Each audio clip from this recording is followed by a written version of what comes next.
everything else. Yeah, this is everything else. Yeah. Welcome, everybody, to a spintastic gun shooting, flying around in the sky, covering all of Memorial Day weekend having show. This is ETE Everything Else. I am just one of the hosts, Marcus the Grand Finale, and I'm joined by not one, not two, but all three faces of Jamal. Sir, how are you doing today? I'm fucking tired. Fucking tired. I'm not gonna lie to the people. I'm gassed. I'm zooted and booted. But guess what? We got some shit that we got to talk about. Yep. Lots of shit as we want to talk about, like everything that happened over the weekend. Everybody and their mama decided to throw a wrestling show together and put it all together. But by design, that was by design. Yeah. And as a veteran, I'm about to say this right fucking now. While y'all were fucking stuffing your faces with hot dogs and hamburgers, y'all missed the meaning of the day. People didn't come back. We all went. Motherfuckers didn't come back. Yep. We used that day to honor them. And that's what I took away from the weekend. I just so happened to have wrestling get me through that. So, yeah. That's my rant. I'm done. Yeah. No. Those are words that need to be said and reminded on a daily or basis that people do go out and serve, and there's a lot of people who do not come back. And it's a tragedy in itself that we are fighting and going back and forth, and that stuff does go wrong and stuff happens. But which is the day, that is the day and weekend to honor them. It's just not a day for you to be like, oh, I'm off work, I'm going to eat, I'm going to chill, or whatever the case is going to be. It is hamburgers. I'm about to hit this pool. Yeah. Just remember the ones who can't eat those hamburgers, who can't eat those, eat the food or go to the pool or whatever, or even the, fighting for the freedom and whatnot of the everyday life. Yeah. The final boss said he used that day to get $200 off a sofa. I hope that's. It happens. It happens. There's so many sales, car sales and everything that. Sales. Yep. Just to let you know, someone died for you to get that sale. When I used to work at Best Buy, I had people fucked up. They're like, "Oh, so can I get $200 off this TV?" And I was just like, "Well, 200 people died for you to even be here to ask me about this goddamn TV." So, I'll be like, God, I'm trying to buy TV, man. Yo, I made the sale. I got that fucking motherfucker to buy that fucking, not the $200 TV, but the $500 one. Oh, dang. What an upsell. Shit. Well, speaking of selling, and I like to start the show off and cover all the wrestling shows of the weekend, and we're going to just cover pretty much everything in general, whether it's Double or Nothing, Impact Under Siege, NXT Battleground, and WWE Night of Champions, all within the same 12-hour time period somehow, which is ridiculous. It was just like, we started off. So, over the weekend, there was, or Friday, was Impact Wrestling's Under Siege. Jamal, what were your thoughts of this pay-per-view? What stood out? What was the big moments for you? All right, so 3 big moments for me. Number 1, Trinity on an Impact pay-per-view. Like, Jimmy Uso's wife. Freaking, basically, she and Giselle Shaw had a banger of a match. I didn't expect it to be as good as it was, but it was really good. Like, I was shocked. I was shocked how good it was. When she puts on a good match, I'm not shocked. I just believe she's always had this talent and whatnot. She was just underutilized in WWE, and she never had the proper opponent. This one, she had a really good opponent. They battled back and forth. Really enjoyed the match. And I thought, to me, this was this is the match that kind of really kicked off the show. Like, we had 2 prior matches before. It was a 6-man, and then Nick Aldis, shout out to Manny, had a match against Kenny King. But I thought the Trinity and Giselle Shaw really was like, this should have been the start of the show, and it just had good energy, and it was just like, oh damn, she can still go out there. This is just a throwaway match. Yeah, again, when you hear the name Giselle Shaw, all you're thinking of is like the Rick Steiner debacle and all this other stuff. But I think that this was not only like, a coming out for Trinity to show like, hey, I'm here in Impact Wrestling and I'm doing the damn thing, but Giselle Shaw's improvement, like when she first came and she was the quintessential diva type thing, like, nobody, I wasn't jacking it. I'm gonna be honest with you. I was like, oh, how many quintessential divas is out fucking here? They're all the quintessential divas. It's every other person. Elliot to fucking Dana fucking Brooke, like, whatever. I don't care. But like, for her to produce the match that she did with Trinity, I was pleasantly surprised with that. So, yeah. Okay. The match that followed it was the Trey Miguel versus Chris Sabin X Division match. Yo. That was a banger of a banger. Yo, Trey Miguel is slowly carving his name into X Division glory. Like, you know what I'm saying? Like, he's probably one of the top 5 Impact X Division champions of all time, and that's saying something because the people who held that belt, the Samoa Joes, the AJ Styles, Christopher Daniels, like, Petey Williams, like, all these people and stuff like that. But Trey Miguel is slowly making his way to becoming one of the greatest, if not the greatest, X Division champion of all time.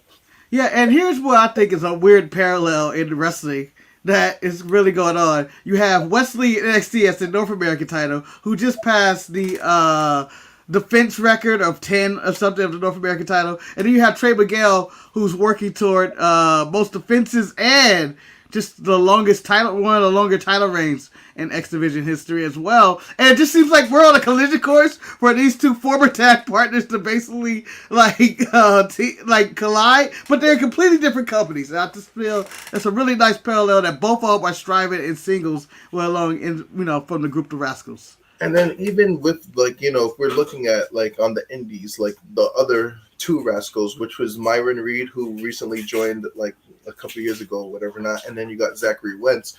Those 2 as a tag team, especially in Wrestling Revolver, are doing crazy things in tag team wrestling. Like I thought, like the chemistry between Zach and Desmond Xavier, who's Wes Lee, or even Zach with Trey Miguel, like I thought that was good. But him and Myron Reed are going crazy in the tag division out there, like in the indies. Yeah. When the Rascals, when I was originally watching the Rascals back in Impact when they were together, I was like, nah, they all right. But it seems like now they've all evolved into better wrestlers and gotten so much better. They're just not like just a bunch of stoners in the back or whatever. Like they've evolved into like these full blown, actual, really good characters and champions and stuff. So shout out to the Rascals. Would you say that this match with Chris Sabin and Trey Miguel was the match of the night for Impact for Under Siege? I would say that, yeah, this was probably my favorite match of all the matches. Like I like the scramble, the 6 whatever, it was fine. But to me, overall, this was the match. It was just like, damn, they're going back and forth. The speed of it felt X Division. Even though Chris Sabin is older in age, he still felt like he was wrestling. It was like I got like a vintage Chris Sabin in this match. Like just still moving around and like, this is good. So I gave this the match of the night for Impact Wrestling for sure. I think I can agree with that. Like, I did like the PCO Steve Macklin match, but it's more of what happened after the match as opposed to the actual match. Because, like, they killed each other, basically. Yeah. So, we could go over, what'd you think of the 6-man scramble or whatnot? Where Alex Shelley is the new #1 contender going to against all odds. All these old guys, like, this is one Under Siege pay-per-view where normally I'll fucking put it in a box and pack them in a fucking box. That's normally what would happen. But I'm not packing up none of these old dudes, the PCOs, the fucking Alex Shelley's, the fucking Chris Sabins. Who else was old as fuck on that show? Like, just all of the Kenny Kings, the Nick Aldis, like, nobody's getting packed up. Like, everything worked out the way that it's supposed to work out. This is how you use veterans in pro wrestling. Like, everyone should take a page out of Impact to show how veterans are being able to be used. AEW does kind of a good job with that, but they just overdo that in a way. And then WWE, we know they use and abuse them until they're fucking old and dead, and then they fucking like this in a fucking video game and call it a day. So they put them down. Take them to the back. Yeah, shout out to Alex Shelley. After watching the main event angle with Macklin, Bully, and the Moore, and the table that was on fire, and PCO, I don't know how he fits in the middle of this story. Like, I feel like he's just like a side character to it. Like, he did come out at the end and try to make the save for Scott Moore, who was about to be set on fire, and did actually get set on fire through the table. But it just wasn't enough. I just curious where it's gonna go with Alex Shelley being the number one contender. I don't know if he's gonna. I don't think he's gonna win it, but it's interesting to see where it's gonna go. Steve Macklin versus Alex Shelley is going to go crazy. Go ahead. I just want to drop it on you. I'm so sorry. I smelled the food and I was like, oh wait, it's gonna yeah, Alex Shelley, man, like, you know, if anybody is deserving of a number one contender match, then it is Alex Shelley. You know, just like him, even Kazarian, when Kazarian was number one contender and then he ended up losing and stuff like that. So, you know. Yeah. Next up was we kind of skipped over we didn't really talk about the Macklin PCO. Very violent match. like it was a bunch of staples, blood, cinder blocks. The cinder blocks was like, why are we killing each other with cinder blocks? I thought I was watching GCW show. Yeah, and so when I was watching the cinder blocks, you know how in most matches they have the cinder blocks and they're kind of fun. They kind of just break and they shatter and stuff. These cinder blocks legit didn't break, and they were just like, "Oh, these are legit cinder blocks. That shit actually hurt." Like PCO was slamming himself on the stairs, and he got thrown onto the ring, taking a bunch of bumps. At his age, he should be dead. Like they say, he's a human and all that. Staple gun to the mouth. This was a very GCW deathmatch type of match. Not everyone's cup of tea. To me, it was okay. It was fine. Cause for me, logically, when people use cinder blocks and weapons and stuff like that, I'm always like, hit the motherfucker in the head if you're going this far. Just like hit people in the head, hit them. Yeah, you're dead. And it kind of takes me out of it when you're not dead. Like unless you missed, like then that's different. Yeah, but they were landing. It was just like, oh, you're dead. I don't care. But yeah, mostly this was about the big match angle with Steve Macklin demanded Scott Moore put the belt on him after he defeat PCO. He put it on. He reached for a handshake. He's like, nah. Bully Ray shows up, a person that you packed up before already. Came out there, attacks the Moore, starts throwing lighter fluid on the table. People come out to make the save. It doesn't help. He still gets powerbombed through the table. The show goes off with Bloody Macklin and Bully Ray raising his arm and even what's his name? The announcer. God damn it. I can't remember either of his names right now. Matthew Ridwald. I couldn't remember either of his name. Tom Phillips, nigga. That's what... Well, not Tom Phillips. It's Tom Halligan and then it's Tom Halligan and fucking Mike something. Matthew Ridwald. Or whatever the hell. I couldn't even remember Aiden English. Daughter's husband. Eddie Guerrero's daughter's husband. There it is. Charles Guerrero's husband. Yeah, so he got his ass beat too. Should have tried to make the save. For those that don't know who we're talking about Aiden fucking English. You know. Yeah, I couldn't even think of the Aiden English part. I was like, fuck, what was his name? Jesus Christ, I'm blanking out right now. But couldn't make the save and all that. And it is Impact on a really nice angle. Over the weekend, a lot of shows ended with pretty good angles. Like Double or Nothing ended with Takeshita turning heel and Woods and Don Callis and him and all that against the Elite and Kenny trying to find people. Night of Champions ended with the betrayal of Roman Reigns.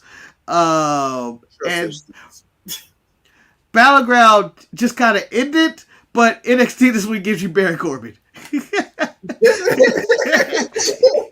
Baron Corbin and Mustafa Ali. Yeah. They're like, oh, we're going to throw some main roster guys that we're not using, which I thought, is a plus, whatever. It makes sense. Yeah. Like, they're not going to be fucking used on the fucking big screen and whatever not. They are big enough to be like, oh, this is a big deal for these NXT, like these newer NXT guys, to be in the ring with people who've been at WrestleMania won championships. Like, you know, that's a former United States champion. That's a former cruiserweight champion. That's like, you know what I'm saying? Who's been Yeah. before. So, and these are also people who know what it is to be on the main show, whether they fucking have success or not. They know what it's like to be on that fucking show. You know what And I it mean? does pop interest for the audience, going like, "What's Baron Corbin doing? Oh, let me see what's going on NXT. What's Mustafa Ali doing? Oh, let me see what's going on there." And it, you know, it does boost interest. But over the weekend, let's go back to this. What do you think had the better closing moment show? Was it Under Siege and the power bombing through the flaming table, Roman being turned on, Takeshka and the Anarchy in the Arena, or what do you have as the best final moment of the show? Nah, it's got to be Night of Champions. I mean, like, I'm a big fan. Like, wrestling is the greatest love story ever told, right? Like, it's just is what it is. Roman Reigns has this 3 year fucking storyline going on, and it doesn't seem like it's gonna end. But it's like one of those General Hospital shits, like where you know it's gonna be good somewhere. Like they might have That's a little U's turn. yeah, they might have a little lull, like they did at WrestleMania. Like WrestleMania, like the way how WrestleMania ended is kind of like there's missing pieces here, right? But I feel like they're gonna fill in those fucking pieces within the upcoming months. You know, SummerSlam is around the corner, and like in August or July, you know, whatever they decide to pull the trigger on that. Money in the Bank is on the way, so like there's just a lot of factors that come into what that story is gonna bring the whole what's Jay gonna do, because Jimmy is tired of the shits. He's been tired with the shits when freaking Jay and Roman was fighting for the title of Tribal Chief. Remember that? People forget. Like that was like 3 years. That was like COVID. Like 2 years ago. 2 years ago. The Hell in a Cell match, and he choking out Jimmy Uso. You think he forgot about that shit? You know? Yeah. He had to quit. The only reason why Jay quit because he didn't want Jimmy to get clipped. Yeah. So we have all this story that goes on with that, and I'm going to agree with you that the Roman drama kind of was like it was all a Night of Champions. Like I don't have a problem with Night of Champions. I thought it was a solid show after watching it. Like, you know, some good matches. Seth and AJ did the damn thing. There was Asuka and Bianca had a really solid match. Like there was stuff in the show that you go like, oh, it's pretty good. And then, but the Roman at the end was just like, it's just that drama, that extra edge to it. Like, where are we going next? And it's really trying to justify the ending to the WrestleMania 39, where we were like, oh man, why didn't Cody win? We're extending this, we're going to get to these records and milestones, but you have to go through all this drama to get there.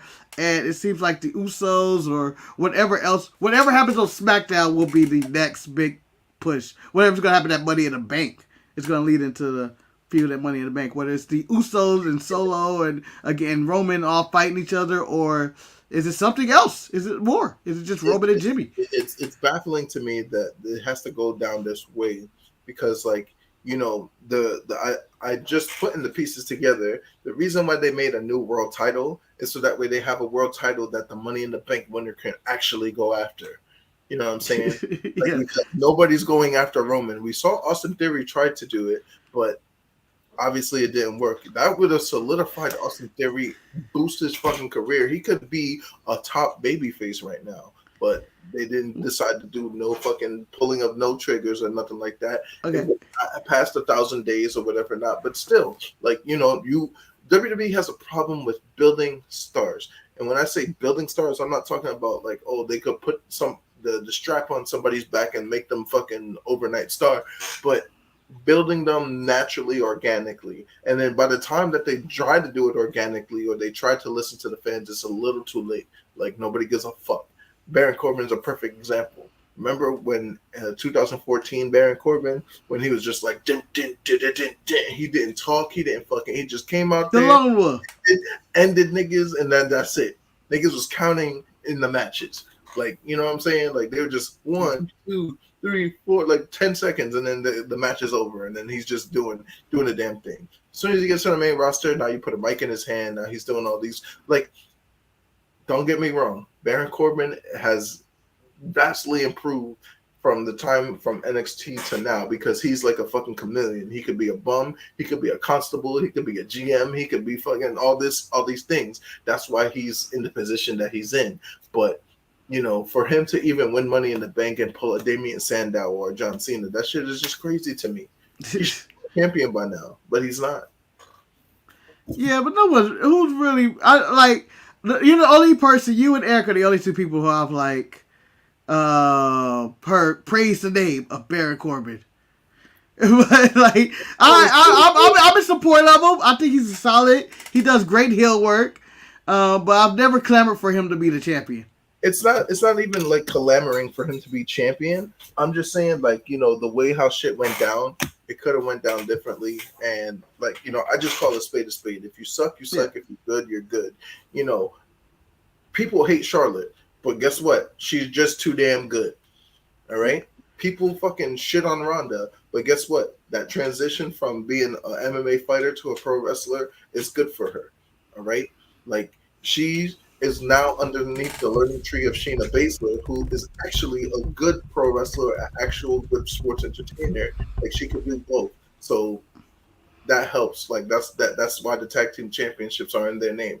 Ronda's the name, Shayna's the meat and potatoes. And if you think about it, Shayna Baszler has been the meat and potatoes of all of her tag team title runs. Nia Jax was trash, but guess what? She had Shayna Baszler to bail her ass out all the fucking time. So, and then, also, over the weekend, what were your thoughts on NXT Battleground, the show, which was my show of the weekend? I told everybody, I was like, this is the most balanced, had high energy the entire time. It wasn't the biggest sellout in the world. No one actually probably watched it because it was at the same time as Double or Nothing. But it was a good show. No, that Wesley match, the triple threat with Joe Gacy, Wesley, and freaking what's his face? Tyler Bate. Yo, that was probably the match of the weekend. Probably, maybe. I mean, that has good energy to start the show. Because I did watch Under Siege, and I just seen two people do it just a little bit. And then remember, we were talking earlier about the parallel universe of Wesley and Trey Miguel doing fucking big matches for these belts and, elevating the belt wise. But yeah, man, that was a really dope match. And I was watching that shit on the small screen. During that time, the fucking Orange Cassidy doing the impossible, winning that damn Battle Royal was happening. So I was just like, okay, whatever. Meanwhile, this great match is on my smaller screen. I'm like, oh, shit. Yeah, and I think that's how most people probably watch Battleground. They probably had it on either their phone or watching it different later. Even in the arena, there's a picture of this guy watching Battleground at the same time Double or Nothing is going on. And I feel like that's how most people watch it. They didn't give it their full attention, because that first match was just damn, we starting off hot like this. Just going off with that triple threat. It was just such good energy and just nonstop. Everything made sense. Everybody was trying to win, and you honestly didn't know who was going to pick up the win, because there was times where you thought Gacy was going to take it. I thought Gacy was going to take it. The way how they were building it, I was like, Joe Gacy's finally going to get his just desserts. I've been watching Joe Gacy for a long time, since he was in New Jersey freaking wrestling in the independent circuit. So it'd be nice to see him freaking do some things. But damn tough. Yeah, the Rock's knees was no help. The final boss thought Battleground was the best show. He thought Tyler Bate slingshot killed him in the Meteor. That shit was crazy. Michael Tomlin earlier said he thought Sunday's night was AEW Double or Nothing was the best show, which is a good argument for either one. But I'll stick to Battleground real quick, just go over it.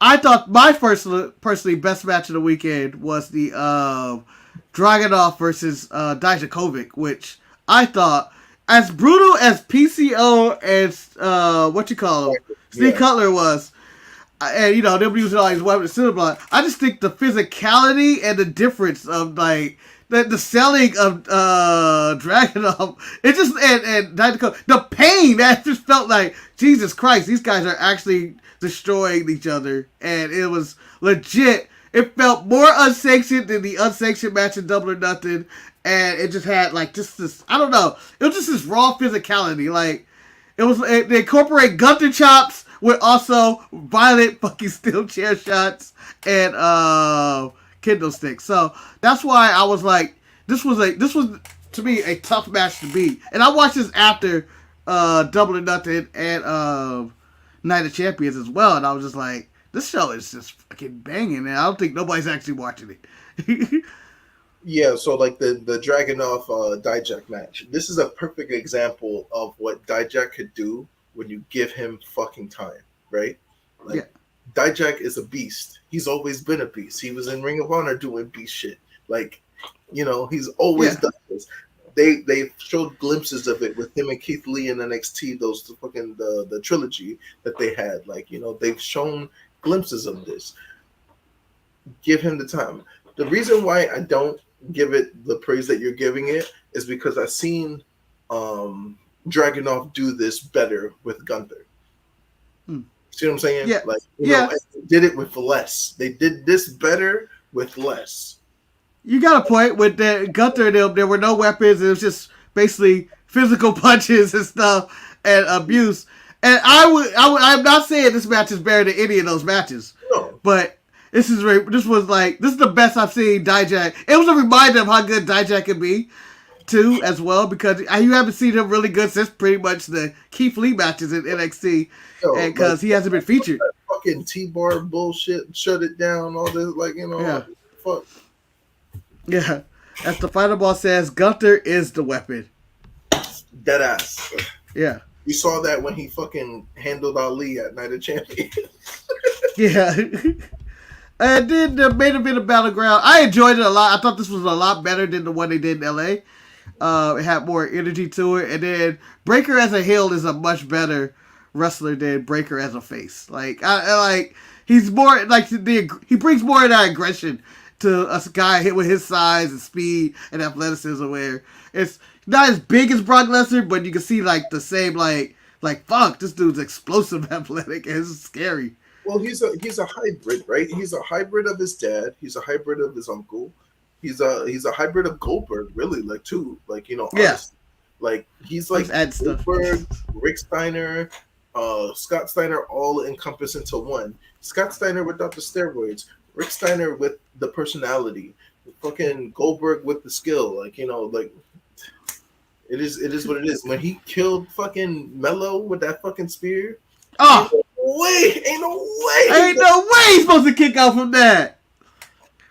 I was like I like Mello and all, but I mean, bro, you 5'8" or whatever it is, and this dude just ran through you.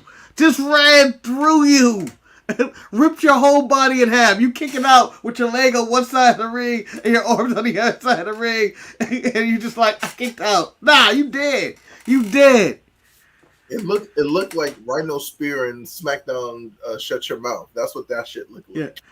It did remind me of an old Goldberg or Rhino Gore, like hitting a Spike Dudley with those shits or something. It's just like, you're dead.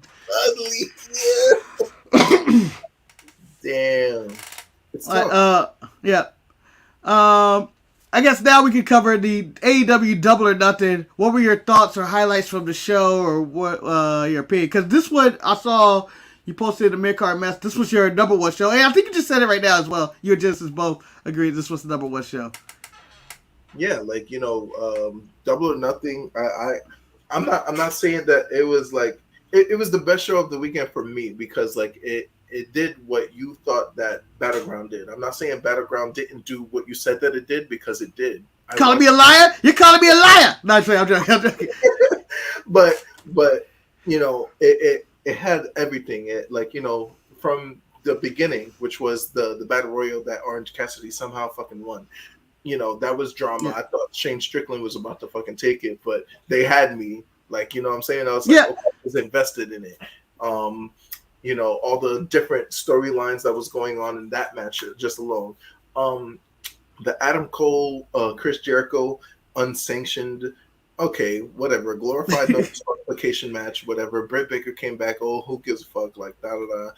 It was Adam Cole versus Chris Jericho, and that just was like, it was a story. It's the story that you wanted. It's not the match, because if this was Chris Jericho 2007 versus Adam Cole, you see what I'm saying? Like that would have been a crazy match. If this was Chris Jericho 2008 2009 versus Adam Cole, I would have been fucking invested. If this was the list Chris Jericho, I would have been invested. But it was none of those Chris Jerichos.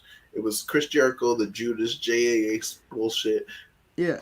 You know what I mean? Like, so it's like, yeah, this one was probably I would say this was the absolute low point of the show. Of all the matches, to me, I just couldn't get into it. And it seemed like, as well, without, in attendance, the crowd also kind of was like, oh, Sabu's here, they're gone, and there's a lot of interference, and then Britt Baker runs out, and Adam Cole looks weak. I was just like, none of this actually is good. The beginning of that match, Sabu's supposed to be an enforcer. Why the fuck is he beating the shit out of the JAS off the rip? Yeah, it was over. It was over in the first 1 minute. They didn't tease anything. He wasn't out there. It was literally, as the bell rang, everybody got involved. And it was just like, I think that kind of took a lot of people out of it as well. Like, oh, there's what? What are we watching? You're going to tell me there was a 5-on-3 advantage, and 2 took out the 3 and brought them to the back, and then it was just Jericho and Cole, and I'm just like, okay, whatever. And 2 is one of them, 60-year-old man, pretty much. And it also looked ridiculous when you were there. The camera probably wasn't showing it, but a lot of stuff, Sabu, like how they got him on the table, it was just like, what am I watching? And it took people out of it. But I want to also agree with you about that Battle Royal.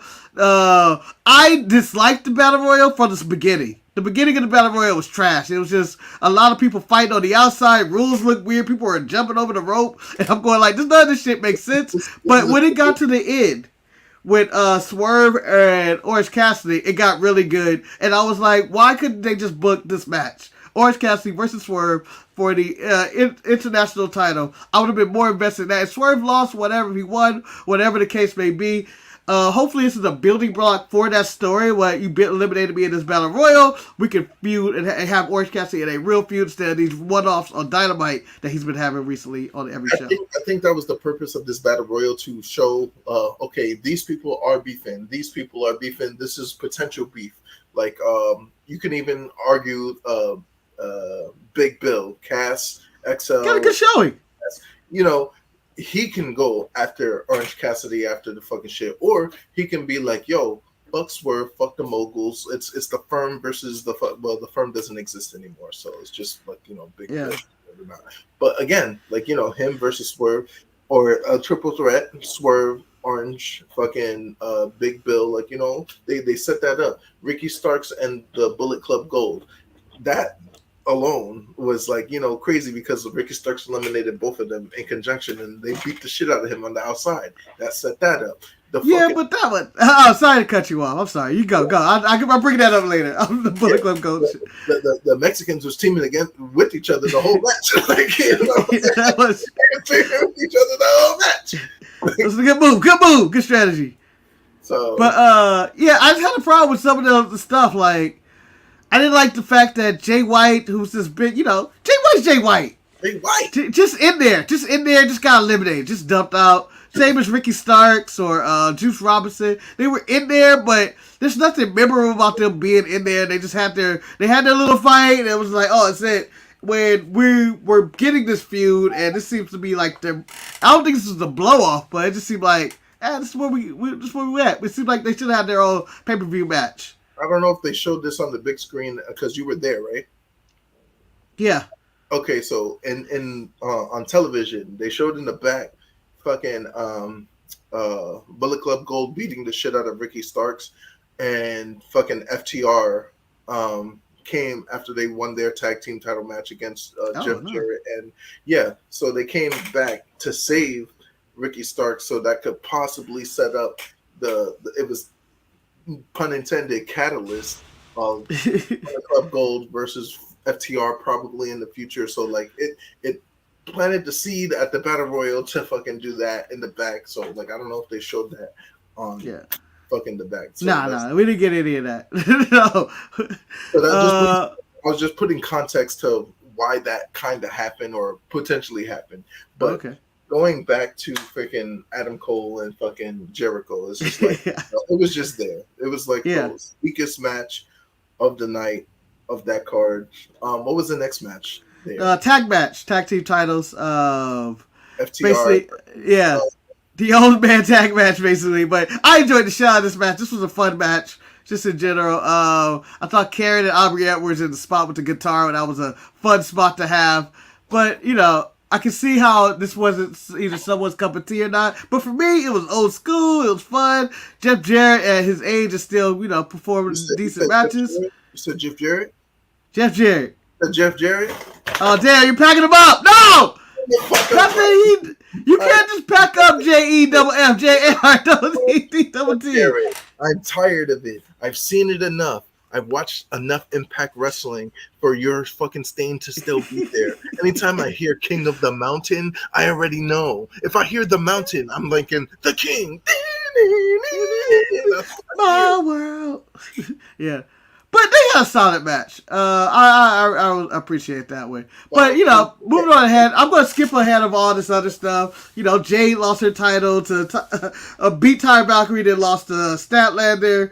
I wasn't really digging that. I didn't really like how Toni Storm won the title with all that interference and Hater. I understand Hater's hurt and all that, but nobody helped. Yeah, no one helped. It was a little confusing. Wardlow Christian. I thought Wardlow looked like an idiot, and they have devalued him so much that the entire crowd was rooting for Christian, to be honest. Why was Wardlow doing Jeff Hardy moves out in the freaking... I don't know. Bomb. Like, I didn't need all that. And then it comes to, which I think was probably my second favorite. My second favorite. I go back and forth between this one and Dragunov and Dijak, wherever he's going by now. The Fatal 4-Way, the Four Pillars match, whatever you want to call it, they did the damn thing. It was like really well. It was a good showcase for everybody. MJF wrestled like MJF. He did some shit and comedy, begging for people to lay down in a match and running away from stuff. Sammy's doing flips all over the place. Jungle Boy, performed well, but he was my least most important person in the match. Darby going for spots and stuff. Like, it was just logically well thought out. They told a good story, even with the Hammerlock takeovers. Darby costing him the match because he wanted to get that win back from MJF. I just thought these four guys did the damn thing, and it was a main event worthy match, but I can see how they didn't want to end the show since the Elite and everything else was the main reason a lot of people were here. So the thing with the Four Pillars match shows exactly why they're called the Four Pillars of AEW and stuff like that. MJF is one of the better champions in pro wrestling right now. Like, MJF reminds me reminiscent of one Darius Carter. Like, if Darius Carter was on TV, he'd be MJF, right? Yeah. Without, like, you know, he'll talk shit, but he won't talk shit like MJF, right? I'm not saying that he couldn't. Don't get me wrong. I don't know. It's only a few people who talk like MJF. I've seen Darius Carter, but I don't know if he can go MJF level. I'm not saying that Darius Carter couldn't talk shit like MJF because it's a different entity how he does it, right? But if Darius Carter was on television, it'd be something similar to what MJF is fucking doing. Like I said, MJF is one of the better champions in pro wrestling right now.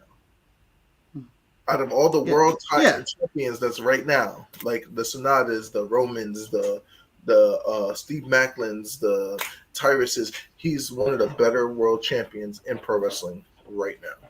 Yeah, if I were to rank champions, which maybe one day we'll do, Roman's number one. I got MJF as a very close second.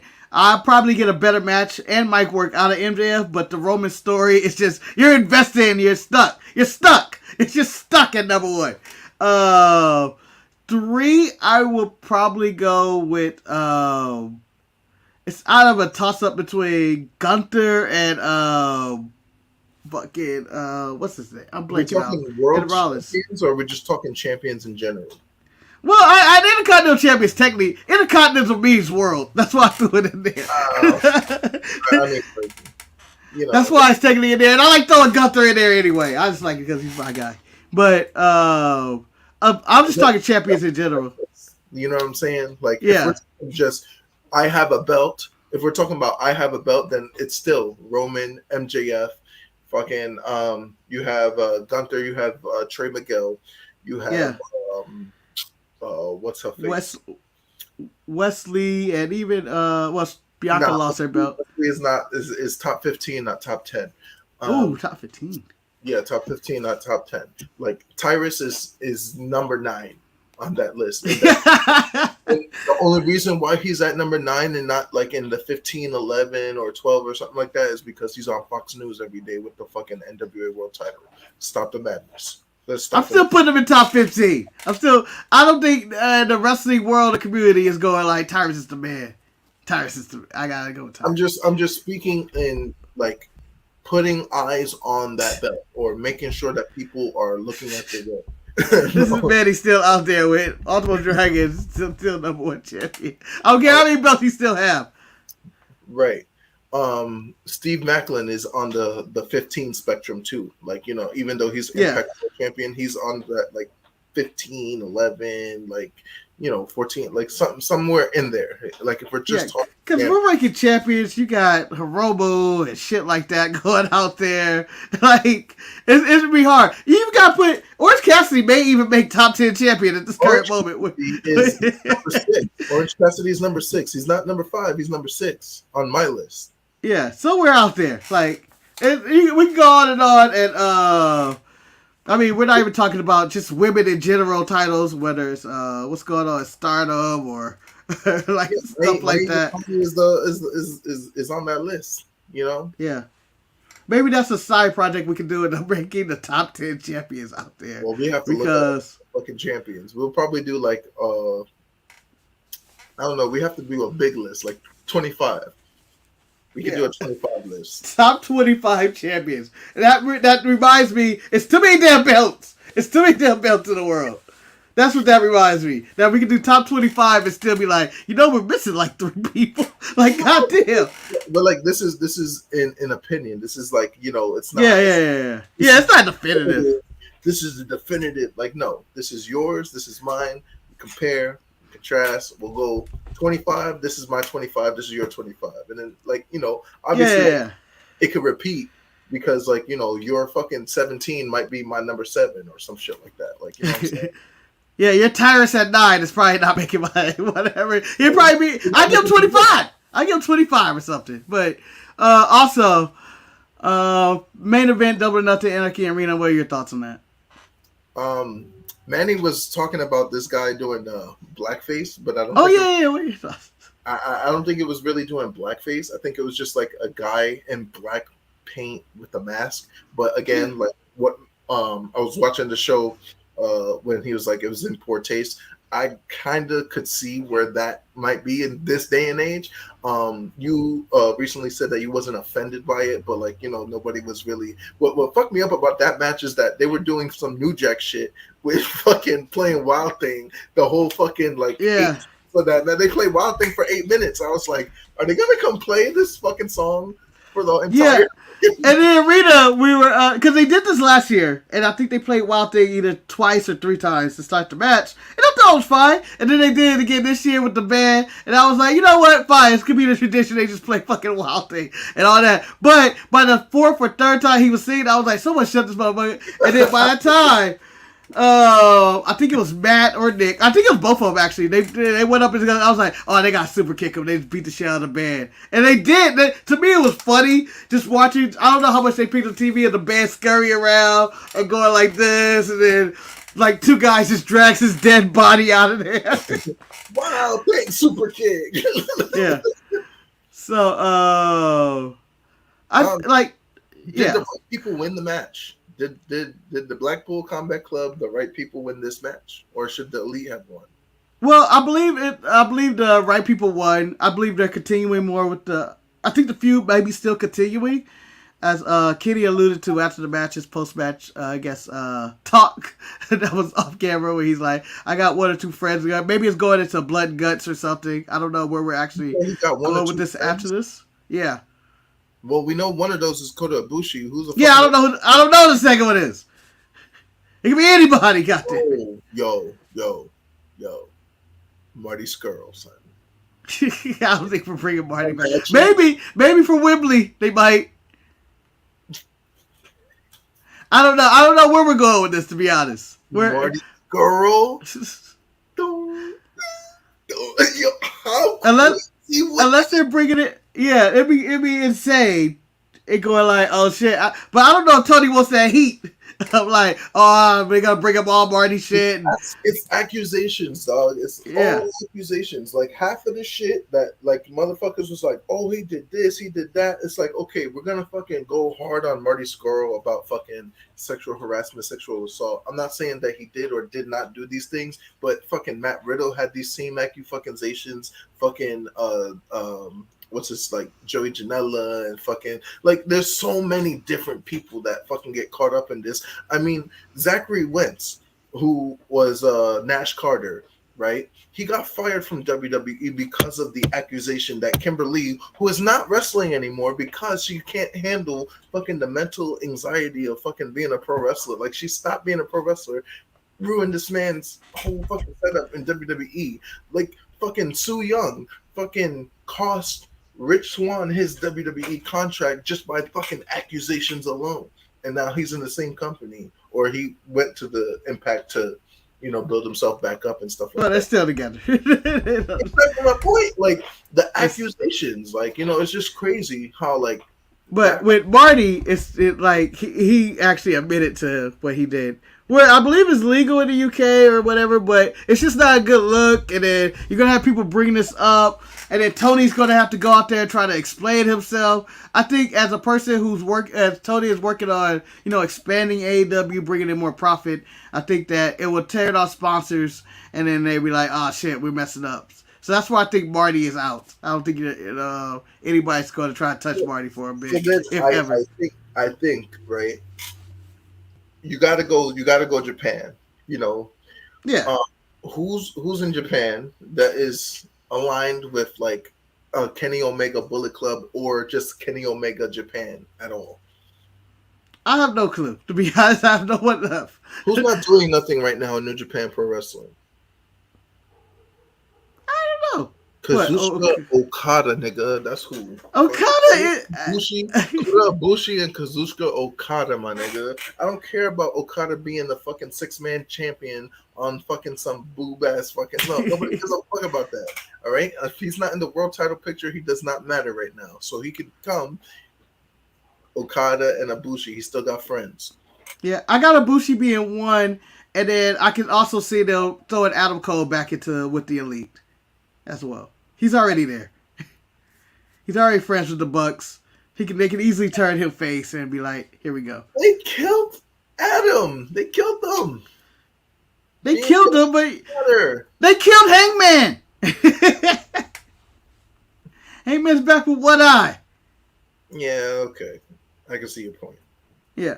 So they can always just reform that. I don't know where we're going to go. We have to find out later on Dynamite, whatnot. But it did end with Takeshita, Callis, and all that, the cliffhanger of that. I don't know if they're part of the BCC or if they're their own entity. But that's what we got to find out tonight. That was my next question. Do you think Takeshita is a part of the BCC? And if he is, do you think that he's a valuable asset to the BCC? Like, is he going to be better than, like, that punk ass Wheeler Yuta? Like, I finally see what you're talking about with Wheeler Yuta. I'm looking at the BCC and I'm just like, yeah, Claudio, yeah, Moxley, yeah, Daniel Bryanson. And I'm like, Wheeler Yuta. Fuck Yuta. Wasn't you the fucking dickhead that was getting fucking murked every week by best friends? Like, like you that was you, right? Like, just don't fit. It's just not a good fit. And then wise, yes. Wrestling wise, he's good. He's a good wrestler. But yeah, what they're trying to present, like, nah, I'm not jacking that. Now like Takeshita, like prior to him wrestling in AEW, when he was wrestling in Pro Wrestling Noah and All Japan's like little pseudo whatever not, he was also wrestling in Dragon's Gate for a little bit. He hits hard. He's a hard worker. Like, he just, I don't know. Yeah. I don't know. With Takeshita, I don't think they should join. The quote a wise man, and I'm going to just say you said this even though you haven't said, nigga, you took my eye. No, fuck y'all. I don't think you ever said that, but I just feel like that's something. They stabbed me in the eye. How can I join you? That's all I'm saying. Maybe he crumbles them within. Long-term booking. All right. But we do have other things to talk about real quick. Other than the best show. Again, mine was Battleground. Yours was Double or Nothing Still. That's their best show of the weekend. And it's whoever's to each their own. Everybody's opinions, right? Like if anybody picked Under Siege to be a show, I can see it as well. Or even if you picked Night of Champions, I can see that as well. It's like it was a good weekend of wrestling overall for the sport. It just had everybody talking. Every show had something that made you go, "What the fuck?" And then like, oh, it's a busy ass show. But with that being said, there's still other things that happen. Master Wado, what's your opinion of him being the best of the Super Juniors? If you told me in 2023 that Master Wato would have won the best of the Super Juniors, I would have told you that you're fucking high as hell. If anything, Master Wato's time to shine would have been Wrestle Kingdom earlier this year on January the 4th. He had the fucking win, and he fucked it up, and Hiromu Takahashi ended up winning that match. But congratulations to him. He's still not on that level for me. You know what I'm saying? I mean, I know the best of the Super Juniors happened. I know that he's been doing the damn thing. He's been working hard, but I'm still not jacking Master Wato. Even if he wins the title, like say he goes and faces Hiromu and does a lucky win, and I do mean fucking lucky. I'm not saying like, you know, he's bad, but he's not. He got the roll up. He got the roll up in the tights. Roll up, dog. Like, you know, it's a glorified roll up. His finishing move. It's a jumping crucifix bomb. Who does that? Fucking Master Wato. But again, congratulations to him winning the best of the Super Juniors. I had Titan winning. You had Titan winning. He's close, but no cigar, you know. I think last week, I think you brought up the prospects of him winning at the time because we were going over the points and stuff. And you're like, he could win, and it was like, oh yeah, you know, he could. Not Titan, but Master Wado. Like I think your final pick was like, I think it was Yo, maybe. I think Yo needed that shit, but fuck no, hell no. Yeah. Hell no to Yo. Hell no to Yo. Also, I think we may have skipped over this match of Under Siege. Jordan Grace loses for the 4th time to Diana Purrazzo. Jordan Grace is now a free agent. If you were Jordan Grace, Shabal, what are you doing? She's going to take time off apparently, but what are you doing? WWE is calling. I wouldn't go to AEW right now. The landscape of the women's division is what it is. You've already done that thing. She can't go. Her husband fucking hates Tony Khan. WWE's calling. Yeah. You're calling for WWE. Does WWE want you? Yeah, that is the question. All the talent in WWE right now, do you think Jordan Grace would fit that system? Do you think that she goes? I think they have a built-in storyline where you could just story it as Becky's partner. The feud with Trish and Zoe Stark. You have these two veterans try to get these two younger stars in your company over, but these tag matches and stuff you can throw in there. I feel like that works for me. And honestly, she may just end up staying at Impact. I mean, like, you know, you got to think of all the potential matches, right? Like we talk about, oh, put this guy in this company, put this guy in this company, and this and the third, but like you have to look at who's in the company. Does this match sell? Like, Manny, I'm gonna bring this up because this is the perfect example for you because you know you say Nick Aldis is trash, and I don't think that he's trash, but I do think that the potential matchups, like if we were talking about Nick Aldis and WWE, where's the match? Where's the matches? Cody! That's gonna fucking sell. We already seen that. Like, you know what I'm saying? Like fucking Nick Aldis versus Gunther. That would be okay, but it would be okay because of Gunther, not because of Nick Aldis. Nick Aldis versus Ricochet.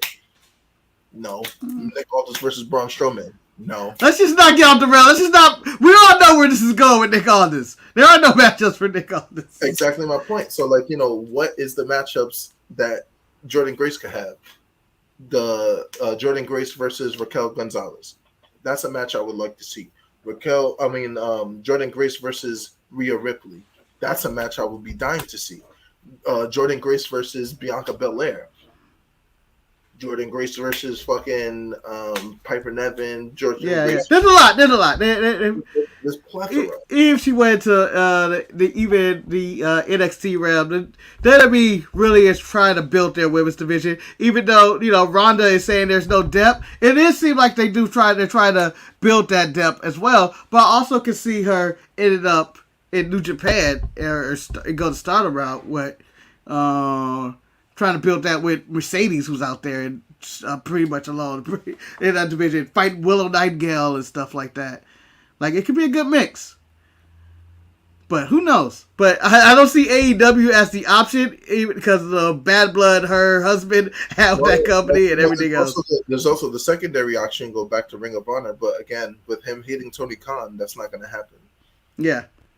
It's all the same. That's all the same, basically. What else? There was something else. Will Ospreay also commented on why he won't come to. He's probably going to re-up in Japan's contracts up at the start of next year, and he's just saying he's probably going to re-up with New Japan because he doesn't want to move to America to either join AEW or WWE. Not because of anything the company's doing. It's more that he just doesn't. It's more comfortable for him to stay in Japan and whatnot. In other words, he doesn't want to be fucking homesick. He can still fly to fucking Britain and fucking Japan and Britain and Japan. Like, those are his two homes. It's been his two homes for the better part of fucking 10 years, 8 years, shit like that. So like, he's not gonna do what works for you, and nobody can blame you for that. I can see him if he were to go to AEW. I can see they'll doing what they do for Pac, which let him go home for like months sometimes. Like here, Pac's making his return on Dynamite. Like I can see Ospreay working that schedule, and I don't see, and he'd still be able to work with New Japan and stuff like that. So if he ever were to come to the States, AEW probably would be his fit. If he were to come to WWE, it's probably just one last run. Get some extra cash before I hang it up or something. Kind of like an AJ kind of deal where I'm at the end of my career, kind of more than closer to the beginning. But here's the problem with that, right? As good as what Ospreay is, and we can even compare like Ospreay to AJ Styles, right? AJ Styles was the bigger name. Yeah. Here. Nobody's talking like we here at everything else fucking Will Ospreay all fucking day. But WWE, the filthy casual, even the filthy casual back then knew who the fuck AJ Styles was. Yeah. It was a given. He was on TV everywhere. Like, this is Will Ospreay that we're talking about. They're going to be like, who? I'm going to be like, the best of the Super Juniors, him and Ricochet. Who? The former IWGP United States champion, heavyweight champion. Who?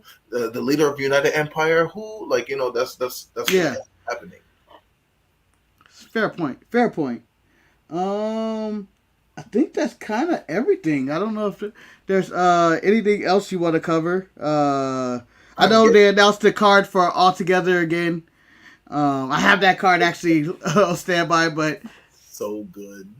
I can't what match are you looking forward to? Because I can go over the card right now and butcher some names and stuff, but Yoshitatsu versus Shuhei Umino is on the card. I haven't seen Yoshitatsu wrestle in 100 years. Well, the last time I seen Yoshitatsu wrestle was Wrestle Kingdom 8. Wrestle Kingdom 8 is the last time I seen him wrestle. And him and Billy Gunn were the Bullet Club killers back then, so I don't know. I'm gonna kill him. Yeah, but there's plethora of tag matches. Just a lot of stuff going on that show. It should be a really good show. In there, is Congo anywhere in there? I didn't see him anywhere. Like Kano and fucking nothing. There are a bunch of 8-man tags that I'm just making sure I don't miss people. Is Gogo Shizaki gonna be there? Let me see. So far, no. Damn, that's crazy. He just came back. That's why. I'm assuming they still got more matches to announce. Is good looking guys gonna be there? Jake Lee and fucking them boys. Let's see. As I go through this card. So far, no. Jesus Christ! Like what? What the fuck? Like, you know, There's just a series of tag matches. I swear. we know Muda's not gonna be there. Is No. Tajiri on the card anywhere? No. What the fuck? Like Taka Michinoku, is fucking New Japan on the card at all? The fuck? Like what's going Yeah, on? not really. It's really It's all Japan. It's is it some of the older guys? yeah, it seems like it's more of the older guys. I mean, you got El Desperado, Renderia, and Minoru Suzuki versus Naomichi Fuji, Takashi Sticker. It's a lot. It's like 20 tag matches there now. Just like a bunch of 8-man tag matches and stuff. I'm sure there's more to come with more of the singles matches, but they only have like really one singles match announced. Like right now, Okada's not even on. They don't have him listed on the card yet. Look, Okada and fucking fuck Kiyomiya need to fucking get the 1-on-1. That's all I need to know. I need to get that feed. Let's settle the shit. Let's settle the shit. He needs some Like- space. So a lot coming out in the near future. I think we've babbled enough for an hour, but make sure you watch the shorts, like, subscribe to the channel. Yeah. Check out the Mid-Card Best podcast on SoundCloud. We have it in the description and link in below. We have the link in the description below. Check There's all that plethora out. of things- Yeah, there's plethora of things I talk about. Some of the older episodes, history of the Royal Rumble, history of the G1, history of fucking the world, Starcade, even back like in my earlier episodes. Yeah, Manny, I'm gonna be back with the shorts of the week, or not the shorts, the matches of the week, coming up on Sunday. So watch out for that. Yeah, man, I'm working. I got the baby, so like Yeah. Take your time with the baby. Don't overwork yourself. Don't drive yourself insane. Because, babies cost sleep and time. Action Jackson is here. Non-stop Action Jackson. Non-stop Action Jackson. What the fuck is this? A Disney fucking channel? You goddamn right. Non-stop Action Jackson. That seems like that'd be a kid's show people could watch. Got probably superpowers or something. Very small budget of a show. Superpowers is that he's Puerto Rican and Dominican. That's Oh shit! You throw him in the white community, they don't know what to do.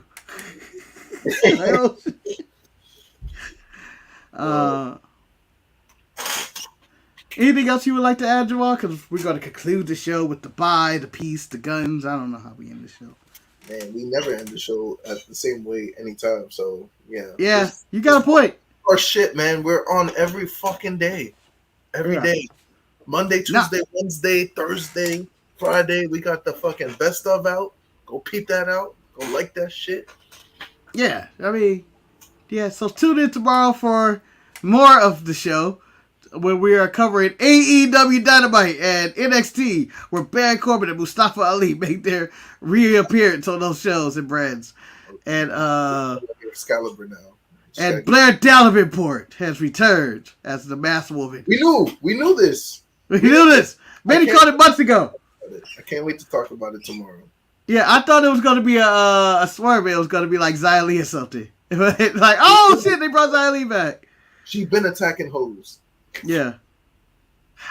But see you guys later. As Manny would say, take care, shave your hair. Don't know if that's the thing. You don't have to do that. Please, if you have your hair, keep it.